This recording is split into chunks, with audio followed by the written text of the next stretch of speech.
Bagaimanakah para ilmuwan bisa tahu berapa nilai percepatan gravitasi bumi? Kalau misalkan diukur, gimana cara ngukurnya?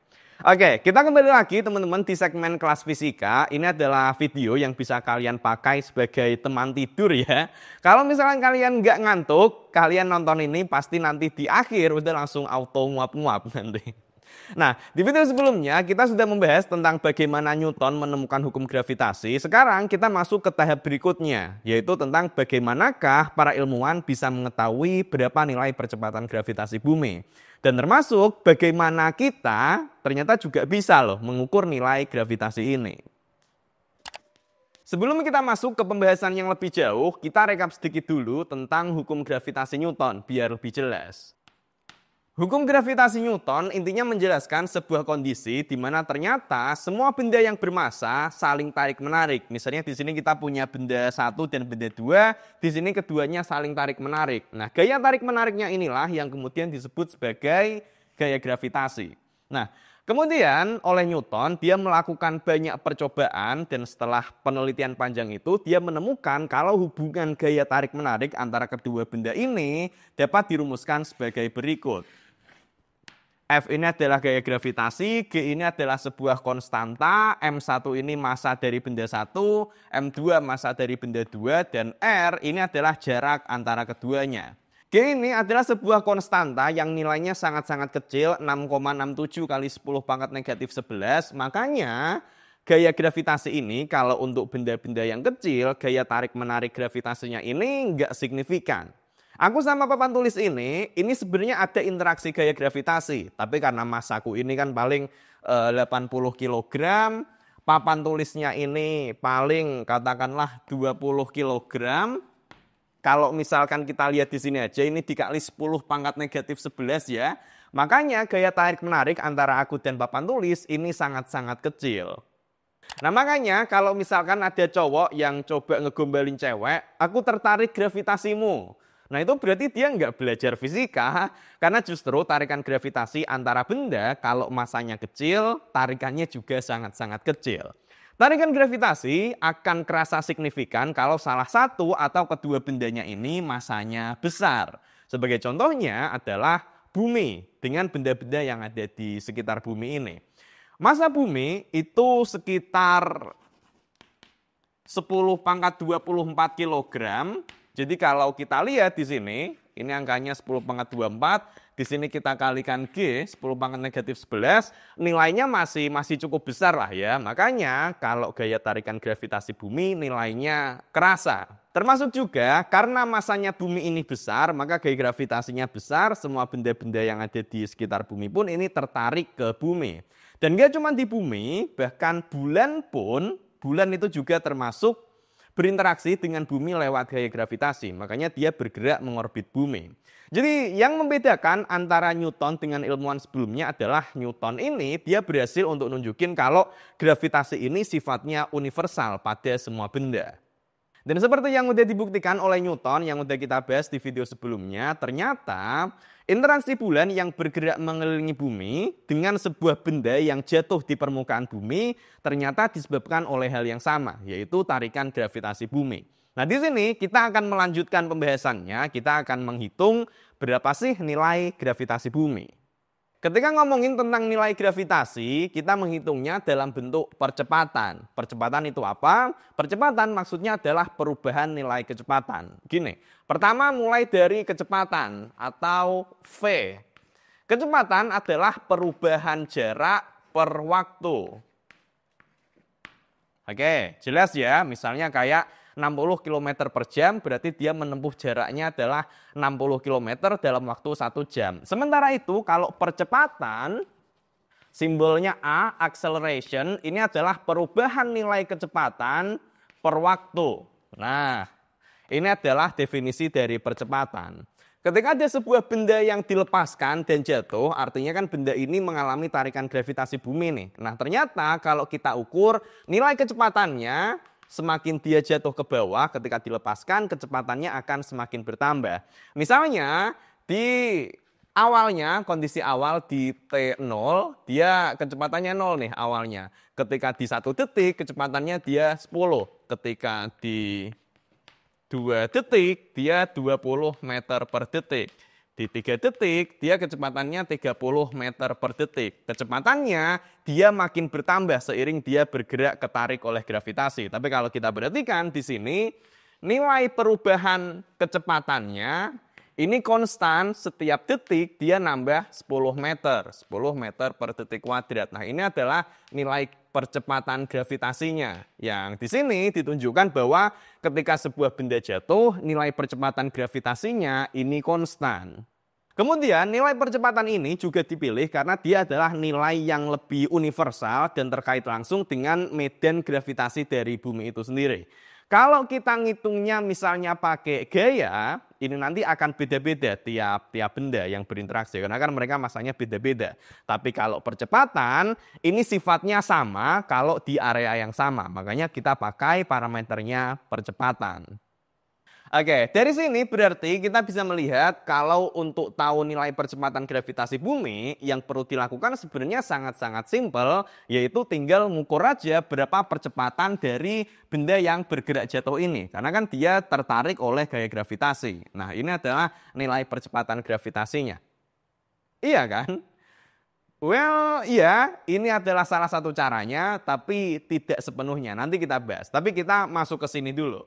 Kalau kita lihat ke benda yang bergerak jatuh bebas, misalnya ada sebuah benda yang dijatuhkan. Nah, di sini dihitung berapa waktu yang dibutuhkan, T, kemudian juga diukur ini ketinggiannya berapa. Nah, dari sini kita udah dapat nilai waktu, juga dapat nilai jaraknya. Nah, kemudian gimana cara ngitung nilai percepatannya? Gampang. Kita mulai dari kecepatan dulu. Kecepatan tadi adalah jarak dibagi waktu ya. Berarti jarak itu adalah kecepatan dikali waktu. Nah, berhubung di sini dia kecepatannya berubah, awalnya V0 kemudian jadi V, maka kalau kita masukin ke sini kita pakai nilai rata-ratanya. Sehingga S sama dengan V0 plus V bagi 2 kali T. Kemudian kita juga ingat bahwa di sini bendanya mengalami sebuah percepatan ya, percepatan A lah, A dulu kita sebutnya. Yang mana tadi percepatan itu adalah perubahan kecepatan bagi waktu. Sehingga kita bisa dapat kalau nilai V A kali T berarti V itu adalah V0 plus AT. Gini kan kita masukin V0 tambah V0 plus AT bagi 2 kali T. Dari sini kita dapat V0T plus setengah AT kuadrat. Nah, dari sini kita udah dapat hubungan antara jarak, antara waktu, dan nilai percepatannya. Kalau bendanya ini dilepaskan dalam kondisi diam, artinya V0-nya ini adalah 0, kita dapat hubungan S sama dengan setengah AT kuadrat, yang mana artinya kita bisa nulis A-nya, nilai percepatannya adalah 2S per T kuadrat. Seperti ini, teman-teman. Ya udah, kita tinggal perlu tahu nilai jaraknya. Di sini H ya, gini deh. A sama dengan G sama dengan 2H per T kuadrat. Nah, jadi untuk mengetahui nilai percepatan gravitasi bumi, kita cuma tinggal ngukur aja ketinggiannya berapa dan waktu yang dibutuhkannya ini berapa. Seperti itu. Simpel sebenarnya. Tapi secara praktis kalau kita pakai metode ini, hasilnya akan kurang akurat. Misal kalian cobain jatuhin benda, kalian coba lihat waktu yang dibutuhkan itu sangat-sangat pendek. Misalnya aku dari sini, ini nggak ada 1 detik loh. 0, sekian detik dan ditambah nanti dengan kesalahan pengukuran, maka metode ini akan jadi kurang akurat pengukurannya. Kalau tetap pengen mau pakai metode ini dan pengen hasilnya lebih akurat, sebenarnya bisa diakalin dengan cara di sini hanya ini diperbesar, artinya ketinggian benda yang dijatuhin ini lebih tinggi sehingga waktu yang dibutuhkan lebih lama sehingga waktunya bisa lebih akurat mengukurnya. Itu juga bisa. Tapi ada alternatif lain, misalnya seperti yang dilakukan oleh Galileo Galilei. oleh Galileo Galilei. Nah, yang dilakukan oleh Galileo itu seperti ini. Agar pengukurannya bisa lebih akurat, gerakan jatuhnya ini perlu diperlambat. Tapi catatannya adalah dengan tanpa mengganggu gerakannya. Nah, makanya yang dilakukan oleh Galileo adalah seperti ini. Yaitu dia menggunakan bidang miring. Dengan menggunakan bidang miring, misalnya ada sebuah benda di sini. Benda ini sebenarnya dia akan jatuh ke bawah, tapi berhubung ada lintasannya, dia akan mengikuti lintasan ini, sehingga waktu jatuhnya akan menjadi lebih lambat. Dengan menggunakan bidang miring, gerakannya ini akan tetap sama seperti gerakan jatuh, tapi bedanya gerakannya akan jadi lebih lambat. Dan dari sini Galileo menggelindingkan bolanya, kemudian dia ngukur waktunya, kalau sedetik itu jaraknya di sini misalnya. Kalau 2 detik di sini. Kemudian 3 detik di sini, dan seterusnya diukur, dan kemudian dari sini Galileo memperkirakan berapa nilai percepatan gravitasi bumi dari gerak jatuh bebas yang ke arah vertikal. Di waktu itu sebenarnya Galileo belum benar-benar mencoba mengukur nilai gravitasi, tapi dia nunjukin kalau nilai percepatan dari sebuah gerakan benda yang jatuh ataupun melalui bidang miring, ternyata nilai percepatannya konstan. Misalnya di sini aku tulis percepatannya adalah A di arah bidang miring ini. Kemudian ini bisa kita translate ke percepatan jatuh bebas. Misalnya di sini sudutnya adalah alfa ya. Berarti arah vertikalnya, ini tadi sudutnya, berarti kita bisa gampang aja ngitung nilai G-nya adalah A sin theta. Nah, dari sini bisa didapatkan nilai percepatan gerak jatuh bebasnya.